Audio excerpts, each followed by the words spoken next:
I managed to lose over 50 pounds thanks to my background in human physiology. Unfortunately, I got into a really bad car accident last year, and it just took me out. I spent the last year just rehabbing, and unfortunately, I ended up gaining back 30 pounds. So now, I'm going to use my expertise to lose it once again, and this time, I want you to join me. Welcome back to Limit Breaker Fitness. My name's Monty, and these are the 6 things I'm going to be focusing on so that I can lose 30 pounds again. The first thing I'm going to focus on is sleep. And when I say sleep, I mean I'm going to set a bedtime. You see, the thing is, whenever we're beating ourselves up in the gym and whenever we're in a calorie deficit, that puts a lot of stress on our bodies. And our bodies need time to recover. And it does this when we're sleeping. That's when we get hormones like testosterone and HGH released. And that's when those hormones go to work repairing all the tissues in our muscles and in our joints that have been taking that beating. So I'm focusing on sleeping, setting a bedtime. Doesn't really matter when that bedtime is, as long as it's the same time every night and that you're getting somewhere between 7 and 9 hours of sleep, depending on you and your body. The second thing I'm focusing on is water. You see, fat breakdown is known as a hydrolytic reaction. What this means is that in order for the fat in our body to break down, water needs to be present. The water is present, and that's what breaks it, and that's how we're able to lose the weight. When that fat breaks down, our body uses it for energy, and then we're able to breathe out the carbon dioxide that fat is made out of. Well, the carbon that it's made out of as carbon dioxide. And so if we're dehydrated, especially now that it's the summertime, it really slows that process down. And not to mention all the other things that tend to go haywire when we're dehydrated. So focus on getting water. Personally, I'm doing 16 ounces in the morning every time I wake up. That's number 2. The third thing I'm focusing on is no sugar.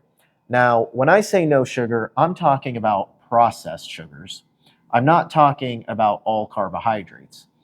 The thing is, our bodies love carbs.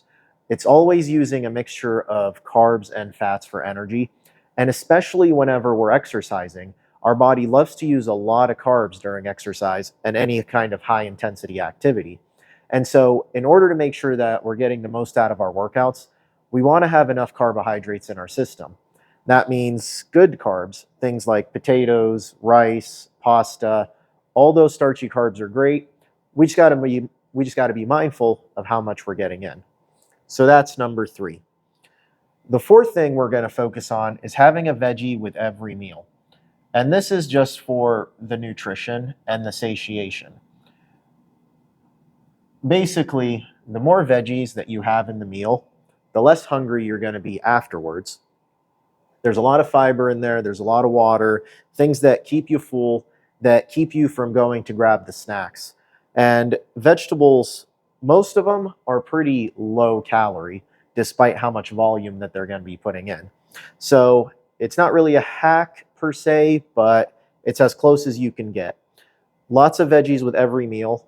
Aim for about 4 ounces, and you should be good. It should keep those cravings from coming between meals. That's number 4. Number 5, no alcohol. That's going to be a little hard for a lot of people during the summer. And maybe this one you wait on. There's social benefits and things like that. But when it comes to weight loss, alcohol does nothing good.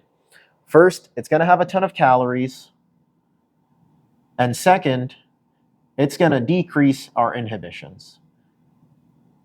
I don't have to explain how alcohol makes you make bad decisions. It makes all of us make bad decisions. And so when you're drinking, you're not only taking in a bunch of calories, you're also going to be much less likely to stick to your diet.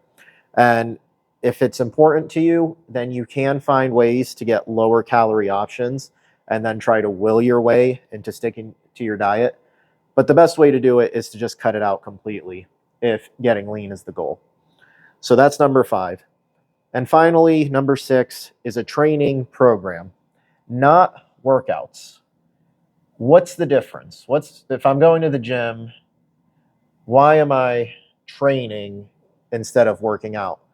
Basically, training means you have a goal and you have a system that's designed to help you reach that goal. Whereas when you're working out, you kind of go to the gym, you maybe know it's a push day, you do a few things, you're kind of meandering around. But when you have an actual training program, you're measuring things out, you're tracking your sets, your weights, you're able to progress, build that muscle.